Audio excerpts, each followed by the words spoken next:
Salut à tous et bienvenue sur la chaîne du Business Project. Alors, qu'est-ce qu'on fait aujourd'hui Qu'est-ce qu'on fait Alors déjà, moi je m'appelle Jean-Jacques, je suis entrepreneur et je suis investisseur. Et dans cette vidéo, je voulais voir avec vous quels sont les différents scénarios pour la France. Parce que je parle de la suite, de ce qui risque de se passer, parce que comme tu le sais sûrement, on va dans le mur. Ça c'est une certitude. On va dans le mur, mais quand on réfléchit aux différents moyens d'y aller, on se rend compte qu'il y en a plusieurs en fait. Et c'est bien de les connaître parce que suivant les scénarios, on a plus ou moins de temps, il y a différents moyens de se protéger et parfois il y a différents moyens d'en profiter. D'en profiter, oui, parce que en fait, j'ai bien l'intention, si possible, de me faire un billet, là-dessus, ouais. Ça peut être l'opportunité du siècle et ça vaut carrément le coup de s'y intéresser. Donc, l'idée de cette vidéo, en fait, c'est de faire une carte des scénarios possibles parce qu'une fois qu'on a ces scénarios, on est capable de voir où est-ce qu'on en est et comment profiter de la chute du système. Parce que soyons très clairs, toute crise, comme je viens de te le dire, est une opportunité. Donc, si je résume la situation du pays actuel, on est surendetté. On est à 113% du PIB. Alors, suivant les calculs, on peut être plus, mais là, 113, c'est déjà pas mal. On a un PIB dans le pays qui est à peine plus dynamique qu'un petit vieux en état de mort cérébrale. Donc, on a une croissance molle, en fait. Une croissance molle. Le climat social est pourri. Bah, c'est normal en fait. Beaucoup parlent de conflits sociaux internes, alors, pour pas dire de jet civil en fait. Donc ça, il y a des mots sur YouTube, il faut pas le dire, donc je ne le dirai pas. On a des impôts qui vont encore augmenter en 2026. On sait pas quelle est la limite du socialisme en fait. On sait pas quelle est la limite du socialisme. Pour couronner le tout, les dépenses de l'État ne vont pas diminuer. Non, les dépenses de fonctionnement ne vont pas diminuer, c'est hors des questions. Il faut que ces gens puissent vivre, c'est normal. Bon. Donc en fait la situation elle est grave mais pas désespérée. Alors elle est grave mais pas désespérée ou alors elle est désespérée elle est pas grave. Enfin bon bref, vous comprendrez comme vous voudrez. Donc moi si j'ai bien compris ChatGPT parce que j'ai pas mal bossé avec lui, c'est un outil qui est vraiment bien. Ce qui fait tenir la France debout en fait c'est qu'on nous prête de l'argent. Bon. Donc on a principalement deux gros créanciers qui sont des investisseurs étrangers. Donc ça, on ne sait pas qui c'est. Donc ça, quand tu vas sur l'agence France Trésor, on ne sait pas qui c'est. Alors moi, j'ai pas regardé, mais c'est Tom Benoît qui le dit. On a des investisseurs étrangers qui nous prêtent de l'argent, mais qui regardent la notation de la France de très près.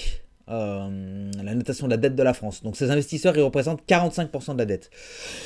Et à côté de ça, on a la BCE, qui fait marcher la planche à billets, qui représente 25% de la dette. Donc on a d'autres investisseurs à côté. Mais ceux-là, ils sont importants parce que 45 plus 25, je crois que ça fait 70. Ouais, ils représentent clairement plus de la majorité de la dette, quoi.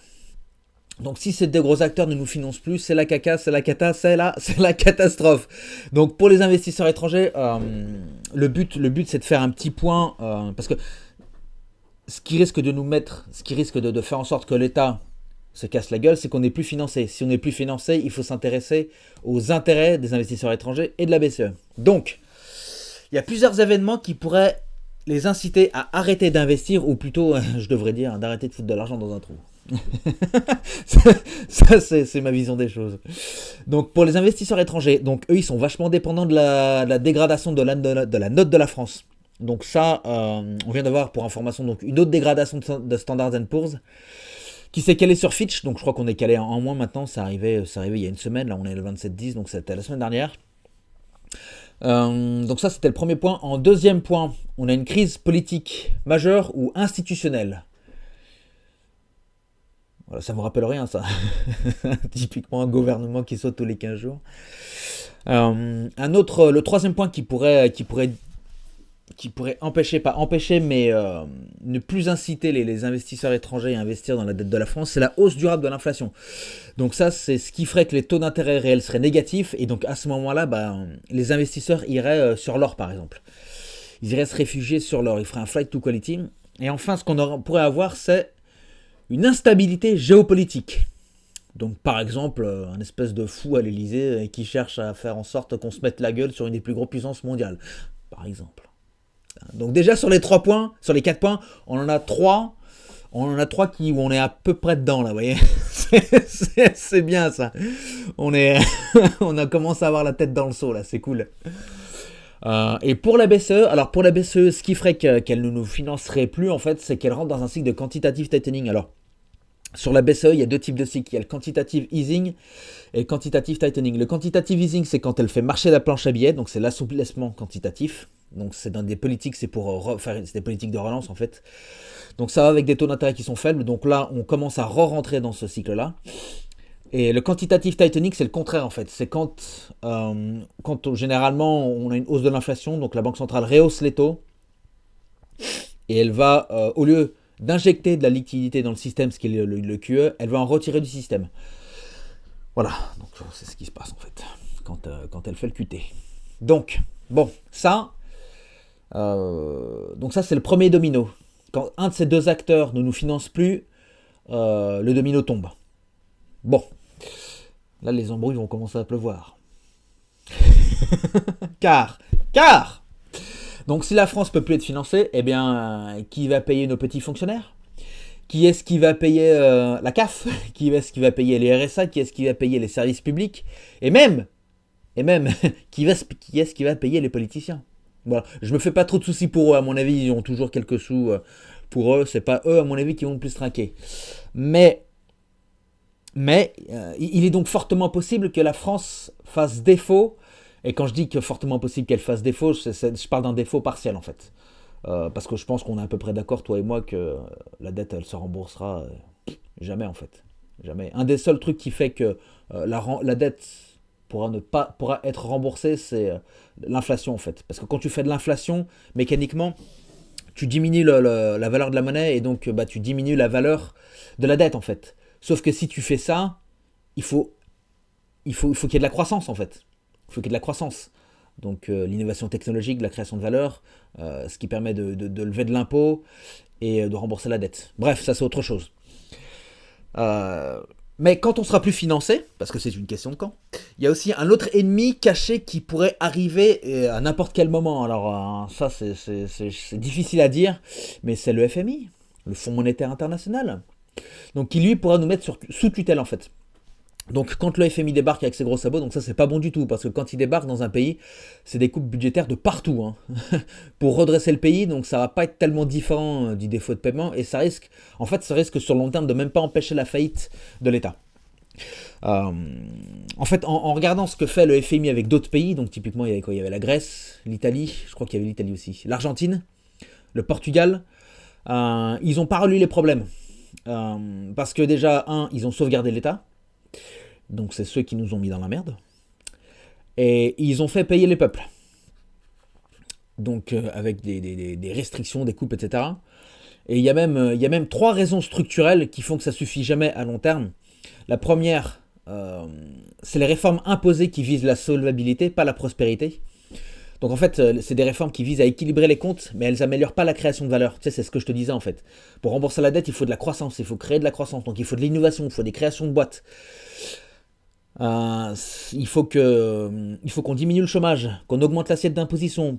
Plus on a d'actifs, donc moins on a d'argent à sortir pour le chômage, et plus on a d'actifs, plus on taxe de personnes.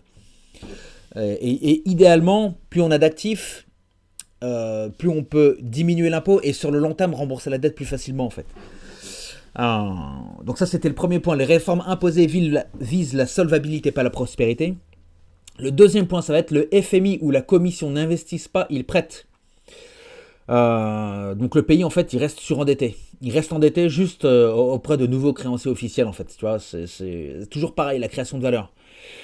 Et enfin, en troisième point, on va avoir l'austérité qui réduit la croissance, ce qui finit par ralentir la réduction de la dette en fait. Donc c'est le fameux le ratio dette sur PIB qui se fige au lieu de baisser. Donc ça c'est le piège de la stagnation. Donc il se fige au lieu de baisser, mais parfois il peut augmenter. Donc alors là c'est encore pire que tout quoi. En général, je pense qu'ils pilotent ça, ils font de telle sorte à ce que ça n'augmente pas, parce que sinon, je veux dire, ça sert à rien qu'ils interviennent en fait. Donc tout ça, ça nous ramène quand même sérieusement à des probabilités de défaut. Donc au moins sur le long terme, parce que comme je te l'ai dit, le FMI, il résout pas le problème, il impose des conditions d'austérité, il prête de l'argent sous conditions. Mais au mieux, on fera défaut dans 5-10 ans si le FMI s'occupe de nous, ce qui n'est pas garanti en fait. Donc une fois que le pays fera défaut, c'est qu'une question de temps et on sera plus en mesure de servir les créanciers. Donc servir les créanciers, c'est-à-dire de payer les rendements des obligations. Donc là, c'est le deuxième domino qui tombe. C'est l'État. Alors là, ça va être un grand plaisir. Donc une fois que l'État tombe, donc ça va être les créanciers. Les créanciers, donc ça va être tous ceux qui ont des obligations qui vont tomber. À savoir, donc tous les détenteurs de livrets, PER, livret A, les assurances vie, fonds euros, PER, mais ça je l'ai déjà dit, parce qu'à chaque fois qu'on a un rendement, qu'on a un produit bancaire de rendement, tous les livrets A un peu à la con, derrière on a des OAT, on a au moins une partie d'OAT. Le deuxième acteur qui risque de tomber, enfin qui va tomber, ça va être les banques. Les banques, parce que avec les règles prudentielles de Bâle III, elles sont gavées d'obligations en fait. Elles ne sont pas obligées d'en avoir, mais elles sont fortement incitées en fait. Parce que quand une banque achète des obligations, elle peut les mettre en collatéral pour réemprunter à la banque centrale. Donc elles sont fortement incitées, tu vois. Ensuite, on va voir les assureurs. Les assureurs qui gèrent les assurances vie, les fonds euros, etc., etc. Donc ici, dans le meilleur des cas, tu vois, si on a un défaut partiel, donc je ne parle pas d'un défaut total, si on a un défaut partiel, on va perdre une partie de notre épargne. Tu vois, typiquement, tu prends papa, tes parents, ou même toi, si tu as une assurance vie, donc elle est forcément gérée par un assureur. Tu prends un fonds euro, alors attends, je vais sortir ChatGPT. Un fonds euro, composition d'un fonds euro typique. Donc tu as des obligations d'État, des obligations d'entreprise, de l'immobilier, SCPI bureau, logistique, et après tu as des actions diverses. Les obligations, en général, sur le fonds euro, en OAT, donc les obligations estimables au trésor ou la dette étrangère, elles représentent entre 65 et 75%. Donc si l'État fait défaut, déjà, si c'est un défaut partiel, tu as déjà cette partie-là qui se casse bien la gueule. Tout le reste, les obligations d'entreprise, alors si c'est des obligations d'entreprise, je pense que déjà là, ça se casse un peu la gueule, quoi. Donc, je sais pas dit, mais à mon avis, ça vaut déjà moins. Moi, je serais vous, sortez vos assurances vie, les gars. Sortez vos assurances vie et foutez ça ailleurs. Hein. Clairement, foutez ça ailleurs. Donc voilà, ça, on a cette partie-là qui risque de bien se casser la figure. On risque d'avoir aussi l'État qui mettra en place un contrôle des capitaux pour empêcher l'argent de fuir à l'étranger. Eh oui. Si l'argent se casse à l'étranger, bah c'est la merde parce que pour l'investissement, tout ça, et puis surtout parce qu'il n'y a plus personne à ruiner, et ça c'est quand même plus emmerdant ça. Ok, donc là je vous ai fait un petit topo, ça m'a pris un petit moment, mais je pense que vous commencez à réaliser que le risque est réel et que c'est pas qu'une fable en fait.